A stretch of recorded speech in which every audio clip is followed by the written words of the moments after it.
নমস্কার বন্ধুরা, আজ বলবো শচীন দাসের লাশ ভাইসা যায় উপন্যাস নিয়ে। উপন্যাসটি দেশভাগের প্রেক্ষাপটে লেখা।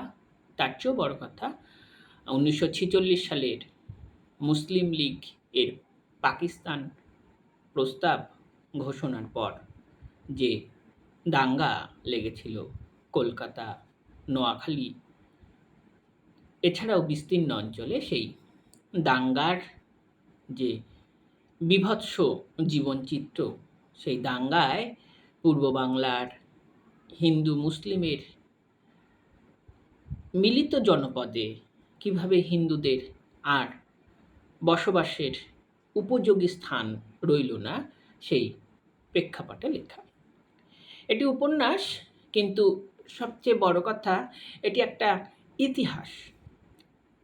1940 থেকে একেবারে দেশভাগ পর্যন্ত, অর্থাৎ 1947-এর 15ই আগস্ট, তারও আরও 6-7 দিন পর পর্যন্ত, এই যে একটা বিস্তীর্ণ সময়, যে সময়ে মূলত পূর্ব বাংলার হিন্দুদের একটা বীভৎস সময়ের মধ্যে দিয়ে, একটা সংকটের সময়ের মধ্যে দিয়ে যেতে হয়েছিল, সেই বিধ্বস্ত সময়ের যন্ত্রণালিপি এই আলেখ্যটি। ইতিহাস এই অর্থে লেখক পর্বে পর্বে পাট পাট করে ইতিহাসের যে সত্য, অর্থাৎ স্বাধীনতা, দেশভাগ, পাকিস্তানের জন্মবৃত্তান্ত, লীগের উত্থান এবং কংগ্রেস, কমিউনিস্ট পার্টি, এইসবের মধ্য দিয়ে শেষ পর্যন্ত দেশভাগকে আর কোনোভাবেই এড়ানো গেল না বাউন্ডারি কমিশন, র্যাডক্লিফ লাইন দ্বারা, র্যাডক্লিফ এর সেই সীমান্ত রেখা দ্বারা পূর্ববঙ্গের বেশ কিছু অঞ্চল আর পাকিস্তানে রইল না, তারা মানে পাকিস্তানেই পড়ে গেল, তারা আর হিন্দুস্থানে রইল না। শেষ পর্যন্ত মিলিত জনপদে মুসলিমরা তাদের আর থাকতে দিল না, পাকিস্তানকে হিন্দুদের নিজস্ব দেশ বলে ভাবতে দিল না।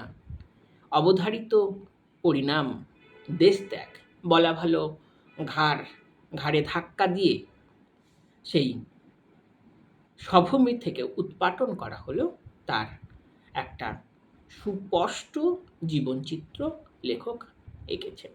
এবং উপন্যাসটির সবচেয়ে বড় গুণ যে সময়কে সামনে রেখে লেখক পর্বে পর্বে, অনেকটা ডায়েরির মতো বলা যেতে পারে, যে দিনাঙ্ক মেনে মেনে কিভাবে ধীরে ধীরে সেই হিন্দুদের অবস্থার অবনতি ঘটল, বিশেষ করে তাদের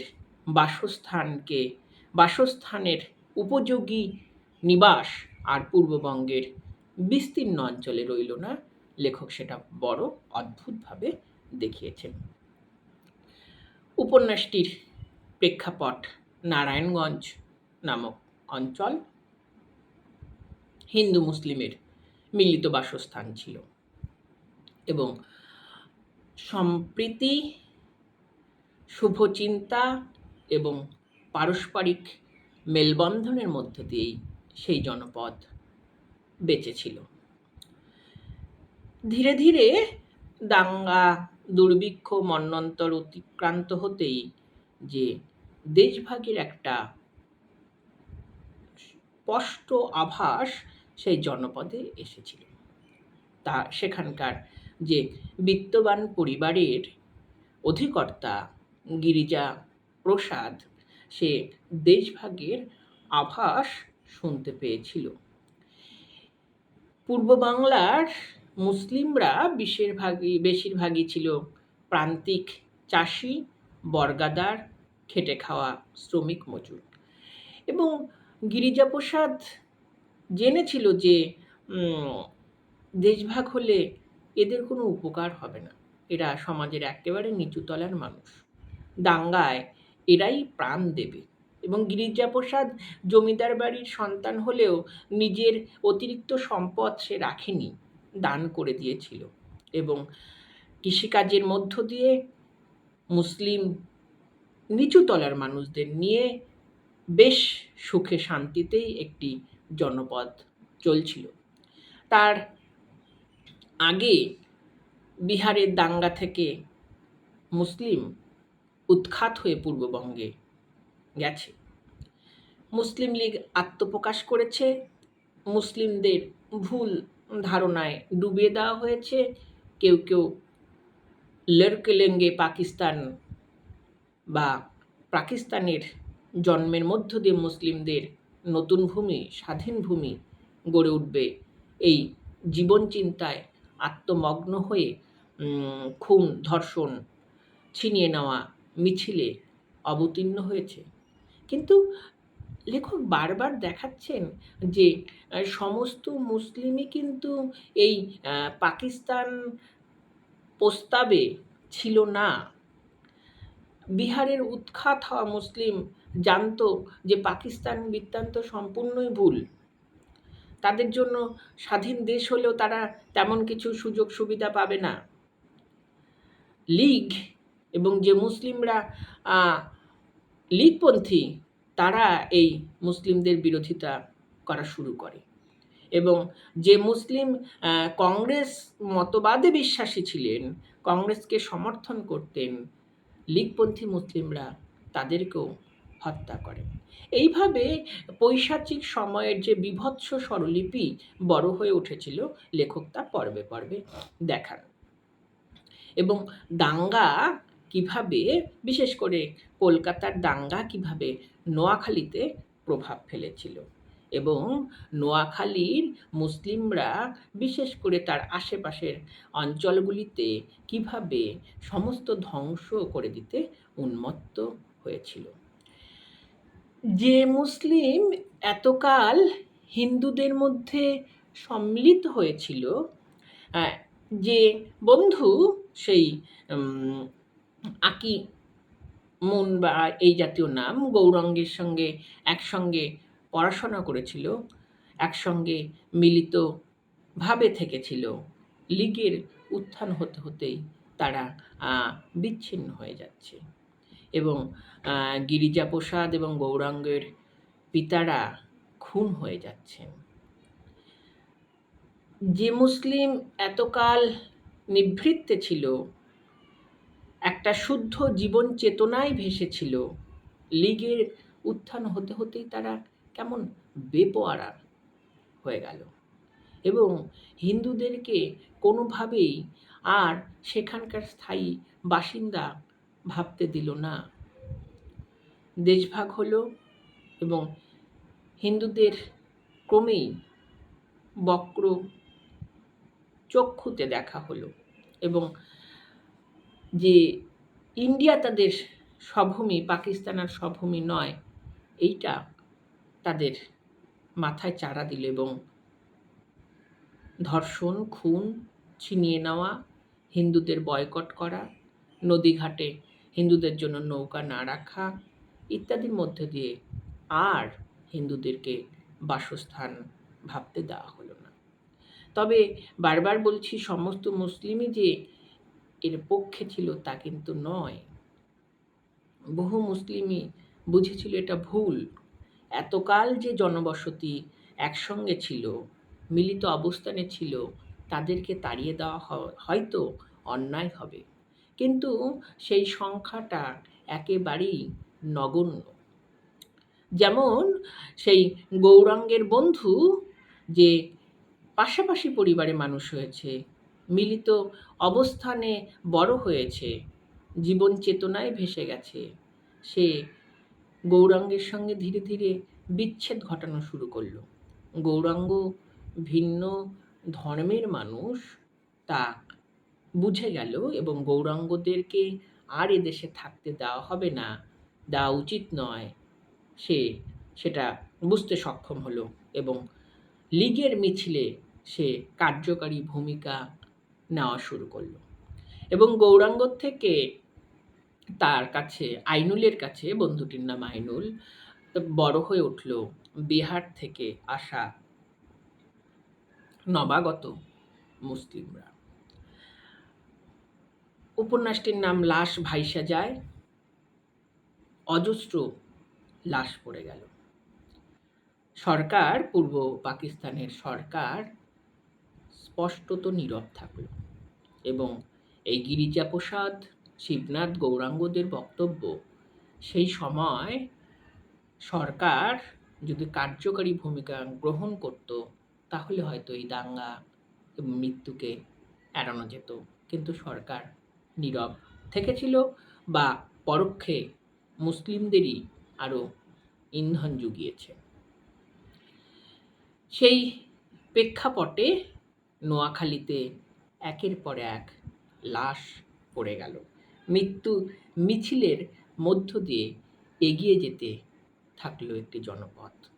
স্পষ্টতই হিন্দু মানুষরা স্তব্ধ হয়ে গেল। পরিবারের বধূ মাধবীলতা ধর্ষিত হলো।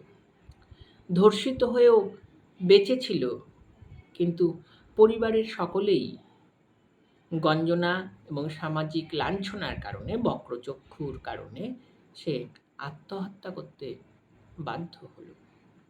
বা গৃহকর্তা শিবনাথের স্ত্রী পুকুরে স্নান করতে গেলে পার্শ্ববর্তী বাচ্চা বাচ্চা মুসলিম ছেলেরা অশ্লীল ইঙ্গিত করা শুরু করল এবং সেই বধূটি সেই বাচ্চাটিকে প্রহারও করেছিল।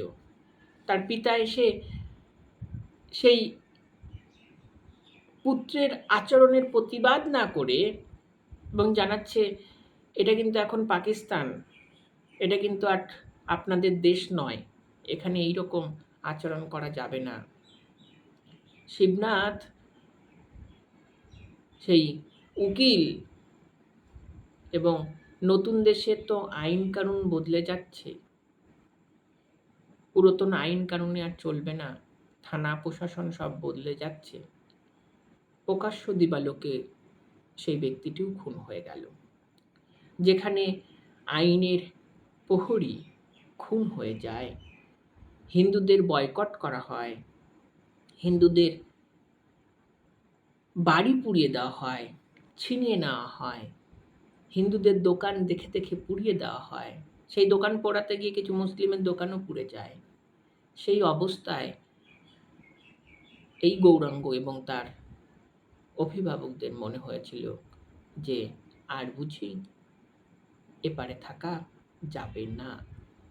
যদিও গিরিজাপ্রসাদ 40-এর দশকের কিছু পর থেকেই এক পা কলকাতায় বাড়িয়েই রেখেছিলেন, বিশেষ করে পূর্ববঙ্গের বর্ধিষ্ণু হিন্দু সম্প্রদায় 40-এর দশক থেকেই কলকাতায় এক পা বাড়িয়েই রেখেছিলেন, কেননা তারা বুঝে গিয়েছিলেন এই প্রদেশ হয়তো আর বসবাসের যোগ্য স্থান রইবে না। তবুও স্বভূমি ভিটেমাটি ছাড়া তো সহজ কথা নয়। ছেড়ে চলে যাব বললেই তো আর ছেড়ে আসা যায় না। তারা শেষ দিন পর্যন্ত অপেক্ষা করেছিলেন, নিজেকে টিকিয়ে রাখতে চেয়েছিলেন সমস্ত বাধা প্রতিবন্ধকতার ঊর্ধ্বে। কিন্তু শেষ পর্যন্ত যখন দেখলেন সমস্ত ছিনিয়ে নেওয়া হচ্ছে, বিশেষ করে নারীরা ধর্ষিত হচ্ছে, তাদের নিয়ে ছিনিমিনি খেলা হচ্ছে, লাঞ্ছিত হচ্ছে, সমস্ত ছিনিয়ে নেওয়া হচ্ছে, আত্মমর্যাদা লুণ্ঠিত হচ্ছে, তখন মনে হলো বুঝি না থাকাই শ্রেয়।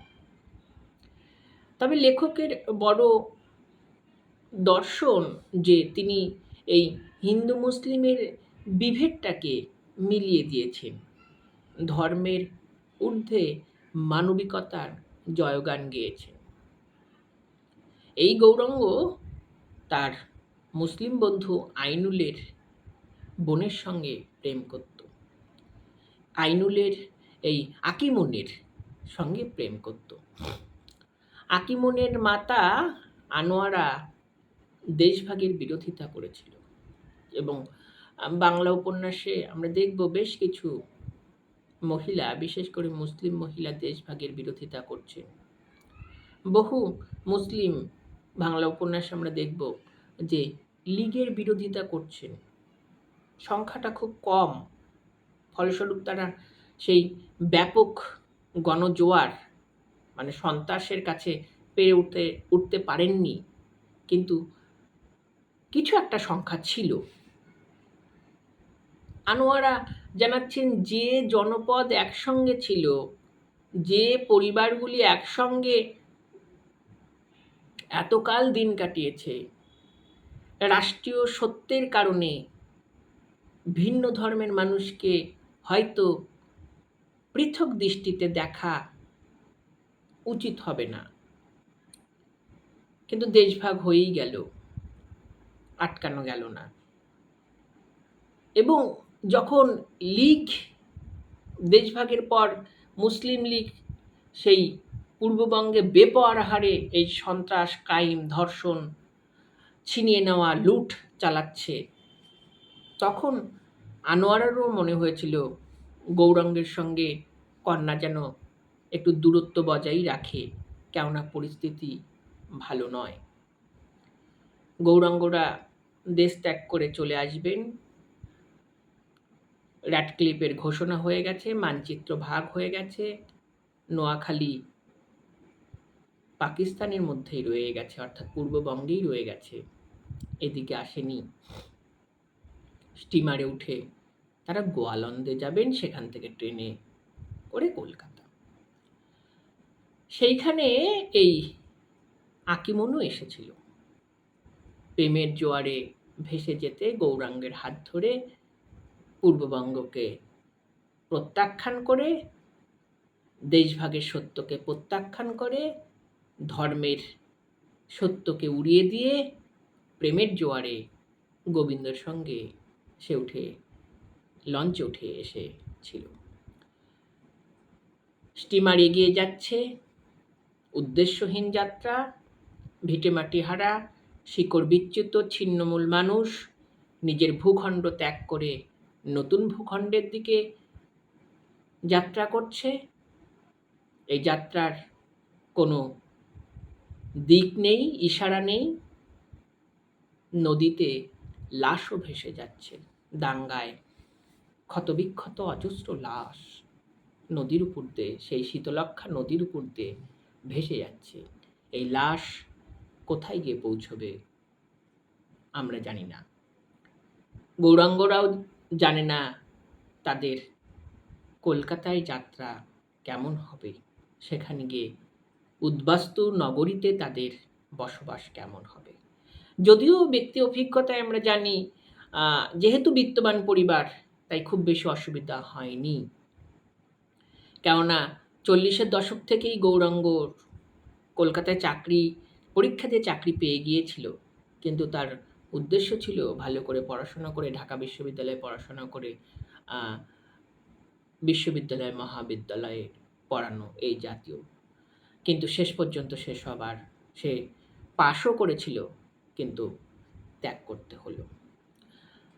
লেখক দেশভাগের সত্যতে পৌঁছেছেন, কিন্তু লেখকের মুখ্য উদ্দেশ্য ছিল লীগ, মুসলিম লীগ, তার প্রত্যক্ষ দিবস ঘোষণা, ডাইরেক্ট অ্যাকশন পরবর্তী পূর্ববঙ্গের যে দাঙ্গা, সেই দাঙ্গায় কিভাবে ক্ষতবিক্ষত হলো মানুষ, বিশেষ করে হিন্দুরা, মুসলিমরাও কিন্তু মারা গিয়েছেন।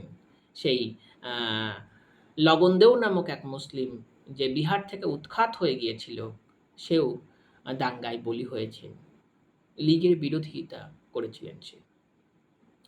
সেই দাঙ্গায় হিন্দু জনজাতির একের পর এক যে ধ্বংস হয়ে যাওয়া, তার সম্পদ হারানো, তার ভিটেমাটি হারানো, তার সম্মান হারানো, ছিন্নমূল হওয়া, এই সত্যের ওপর লেখক জোর দিয়েছেন।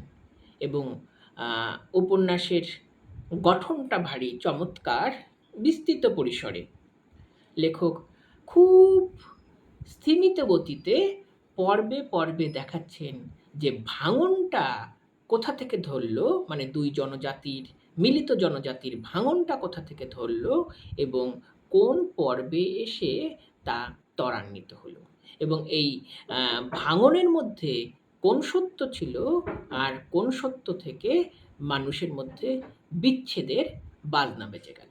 ধন্যবাদ।